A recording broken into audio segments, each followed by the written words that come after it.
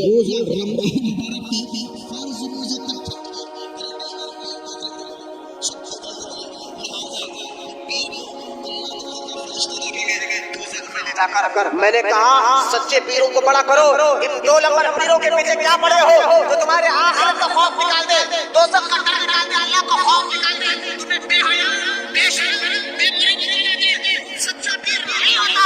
پیر تو سچا وہ ہوتا ہے شرابی بھی ہو تو پیر کی صحبت میں آ کر نمازی بن جاتا ہے، گالی دینے والا ہو پیر کی صحبت میں آ کر پھول برسانے والا ہو جاتا ہے، لوگوں کو تکلیف پہنچانے والا ہو پیر کی صحبت میں آ کر لوگوں کو راحت پہنچانے والا بن جاتا ہے. سچے پیر کی پہچان کرو. تو کچھ 2 نمبر پیر بھی جو ہے نا ان کے ذریعے سے ابلیس ایسے کام کرا رہا ہے جو چاہے تمہیں کوئی پوچھنے والا نہیں. اس کی وجہ سے بھی دوزخ کا ڈر ختم, اللہ کا خوف ختم, عذاب کا خوف ختم, ابلیس کے بارے میں سب ختم. پیر صاحب دیکھ لیتے ہیں ساری زندگی نہ نماز ڈھنگ سے سیکھ کر پڑھی, ساری زندگی نہ روزے کے بارے میں ڈھنگ سے سیکھ کر پڑھا, ساری زندگی نہ جو ہے نا ابلیس جو ہے آپ کے ذہنوں کو خراب کرنے کے لیے قرآن کیا کہتا ہے, الذی یوسوس فی صدور الناس, تمہارے ذہنوں میں وسوسے ڈالتا ہے. تو ابلیس ایک وسوسہ بات جنوں کہتے ہیں نہیں بھائی میں مرید تو نہیں ہوں اور نماز بھی پڑھ رہا ہوں, ٹھیک ہے اللہ معاف کرنے والا ہے, وسوسے ڈالتا ہے, یہ بھی ایک وسوسہ ہے. بھائی اللہ یقیناً معاف کرنے والے میں کوئی شک نہیں ہے, لیکن میں نے کہا صرف یہ کہنا کہ اللہ معاف کر دے گا, داڑھی نہیں رکھی تو کیا ہوا, نماز نہیں پڑھی تو کیا ہوا, اگر نماز میں پڑھ بھی رہا ہوں میری طاقت ہے, میری حیثیت ہے, میرا اور اللہ کا معاملہ, بات تو ایسے نکل گئے, میرا رب کا معاملہ ہے. جب کسی ہم نے کہا بھائی آپ عبادت سیکھ کر پڑھو, نماز سیکھنا ہے, روزے کے بارے میں سیکھنا ہے, بیوی بچوں کے حقوق سیکھنا ہے, اولاد کے حقوق کے بارے میں سیکھنا ہے, یہ اسلام ہے, یہ دین ہے, نہ مولانا یہ میرا اللہ کا معاملہ ہے, چھوڑو آپ کون بولنے والے, میں سب سیکھنے کی ضرورت نہیں ہے, مطلب یہ ہے جو چاہوں کروں گا, اللہ مجھے جنت بھیجے گا ہی بھیجے گا. میں نے کہا یہ رحمانی نہیں شیطانی وسوسہ جو تمہارے وسوسہ ڈالا, چھوڑ کیا مولویوں کی بات سن رہا ہے, کیا قرآن کی بات سن رہا ہے, کیا حدیث کی بات, من چاہی زندگی گزار, رب چاہی زندگی نہیں. تو یاد رکھے من چاہی زندگی گزارنے والا شیطان کے طریقے پر ہوتا ہے, جو رب چاہی زندگی گزارتا ہے وہ الرحمن کے طریقے پر ہوتا ہے. لہذا ایک تو پیروں نے بیڑا غرق کر رکھا ہے, 2 نمبر پیروں کی بات کر رہا ہوں, سچے پیر کی بات نہیں, بار بار کہہ رہا ہوں, سچے پیر کی خدمت کرنا, سچے مرشد کے ساتھ رہنا, یہ تو ایمان کو اور مضبوط کرتا ہے, یہ تو عقیدے کو اور مضبوط کرتا ہے, ایمان کا اور مضبوط ہو جاتا ہے جو سچے پیر کی خدمت میں آتا ہے. لیکن میں ان 2 نمبر پیر کی بات کر رہا ہوں. مرید ہو گئے, میں نے ایک مرید کو دیکھا مرید بن کر, میں نے کہا بھائی کتنے سال سے آپ مرید ہیں, کہنے گئے حضرت مرید بن کر میں دیکھو 10 سال ہو گیا, ہمارے حضرت کے مرید کتنے سال, کتنے 10 سال ہو گیا. اچھا بھائی 10 سال ہو گیا, میں نے کہا اچھا جاتے رہتے, جاتے نا بھائی 8 دن میں ایک بار بھی جاتے, جب دل بولا جب جاتے, فاتحاؤں میں جاتے, ملاقات کرتے رہتے. میں نے کہا تعجب کرنے لگا, 10 سال ہو گیا اپنے مرید بن کر, پھر 8 دن میں ایک بار بھی جا رہے ہیں اور جو ہے ہر وقت ملاقات کے لیے جا رہے ہیں. لیکن میں کہنے لگا یار سر سے لے کر پیر تک تیرے اندر کوئی تبدیلی کیوں نہیں آئی, نہ تو نماز کا پابند, نہ تو دین کا پابند, نہ تو قرآن کا پابند, نہ قرآن کے احکام کا پابند, نہ حدیث کا احکام کا پابند. تیرے حرکتیں دیکھ مارکیٹ میں کوئی تو یہ اچھی زبان سے یاد نہیں کرتا, کہتے 2 نمبر یہ ڈباتا ہے, کبھی کاروبار میں فراڈ کرتا ہے, تجارت میں دھوکہ دیتا ہے, گھر میں دیکھو تو تیرا حال یہ ہے کہ ماں کو گالی, باپ کو گالی, جب بیوی رو رہی ہے, بچے رو رہے ہیں, جاؤں کا پورا حق ادا کرتا, پھر تو پھر تو پیر کے پاس جانے والا. ہمارے پیر بولے بس ہدیہ دیتے رہو, جیب کرم کرتے رہو, جو چاہے کرو میں دیکھ لوں گا, جو چاہے کرو میں نے کہا یہ بھائی یہ 2 نمبر پیر ہو سکتا ہے, سچا اور حقیقی مرشد نہیں ہو سکتا ہے. سچا حقیقی مرشد تو وہ ہوتا ہے جس کے سنگات میں آنے والا, جس کے ساتھ آ کر, جس کی صحبت میں بیٹھ کر بندہ ٹوٹل بدل کر اللہ اس کے رسول کا محبوب بن جاتا ہے. مطلب یہ ہے بچوں تبدیلی کچھ بھی نہیں, حرکتیں وہی, بے حیائی والے, بے شرمی والے, فلمیں دیکھنا, ڈرامے دیکھنا, تکلیفیں دینا, پوری حرکتیں ہیں پھر وہی. میں نے کہا غوث اعظم کے مریدوں کو دیکھا تو انہیں کبھی پڑھا, غریب نواز کے مریدوں کو دیکھا کبھی پڑھا ان کے بارے میں, وہ تو مرید ہونے کے بعد شرابی بھی ہوتے, نا اللہ نہ کرے شرابی بھی ہوتے تو فوراً ایسے عبادت گزار ہو جاتے. آج لوگ ان کا عزت سے نام لیا کرتے, صحبت حالت بدل جاتی. لہذا ان 2 نمبر پیروں نے بیڑا غرق کر دیا لوگوں کا, نہ ابلیس کے بارے میں بتایا, نہ شیطان کے بارے میں بتایا. شیطان تمہیں کیسے وسوسے ڈالتا ہے, کیا کیا کرتا ہے, تمہارے ایمان کو لٹنے کے, تمہارے عقیدے کو لٹنے کے لیے وہ کیا کیا حرکتیں کر سکتا ہے. ابلیس کے بارے میں جانکاری نہیں تو ہمارے ایمان اور عقیدے کو لوٹنا شروع کر دیتا. اچھا چلے یہ تو میں آپ کو بتا رہا تھا ابلیس کے بارے میں کیسے کیسے طریقے سے آپ کے ایمان کو لوٹتا ہے, یہ سمجھانے کے لیے آسان اردو میں, کیونکہ ابلیس آپ کا دشمن ہے. قرآن کہتا ہے ابلیس کیا کیا کرتا ہے, تو قرآن کہتا ہے سورہ نور میں ابلیس کیا کیا کرتا ہے. اچھا سورہ نور کی آیت میں نے پڑھی ہے, آئیے میں سورہ حشر کی ایک آیت مبارکہ پڑھتا ہوں, بولے محبت سے سبحان اللہ. سورہ حشر کی ایک آیت پڑھتا ہوں, ابلیس تمہیں کیا کر کر چھوڑتا ہے, یہ اللہ قرآن میں کہہ رہا ہے, قصہ کہانی نہیں ہے بھائی, یہ قرآن کی آیت آپ کو سنا رہا ہوں. قرآن سے پوچھتے ہیں کہ ابلیس تمہیں کیا کر کر چھوڑتا ہے، تمہیں کیا بنا کر چھوڑتا ہے؟ تو اللہ قرآن میں کہہ رہا ہے، کوئی قصہ نہیں ہے، کوئی کہانی نہیں ہے جو میں آپ کو سنا رہا ہوں، قرآن۔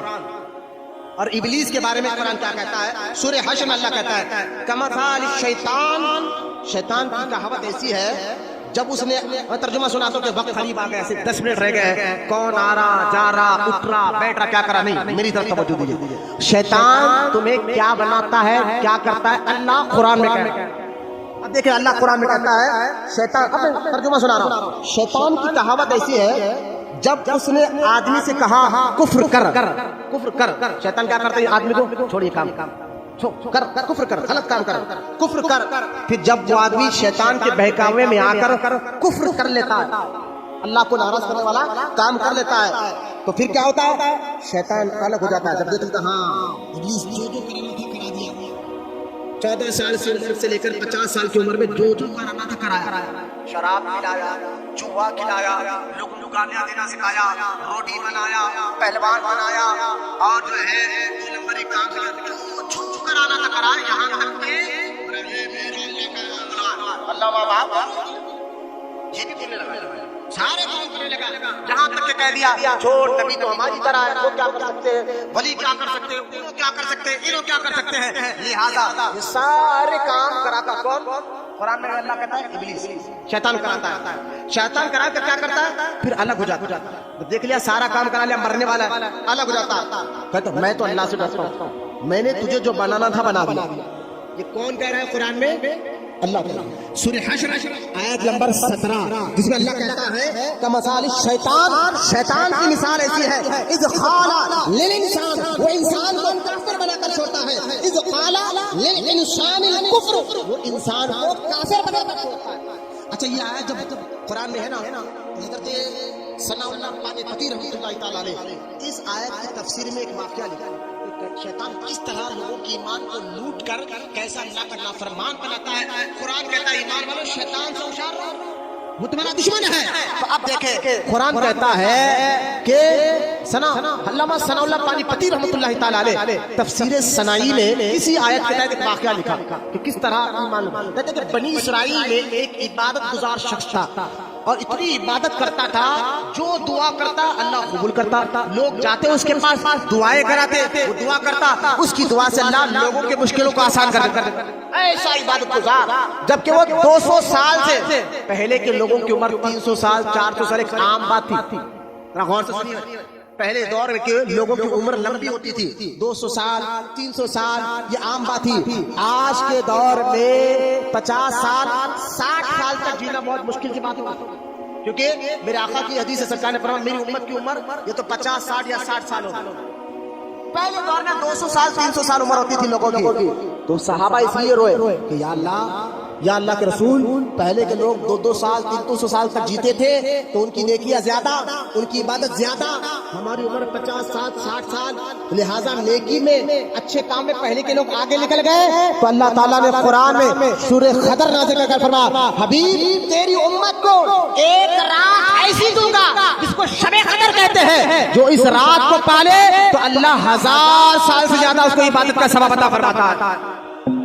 یعنی اللہ کا فضل دیکھ، حضور کی امت سے محبت دیکھے۔ تو خیر پہلے کے لوگوں کی عمر لمبی ہوتی تھی، 200 سال سے عبادت کر رہا، ہم تو 1 سال سے نماز پڑھ لے تو اپنے آپ میں کچھ نہیں ہے، وہ 200 سال سے عبادت کر رہا تھا۔ ابلیس جو ہے حدیث میں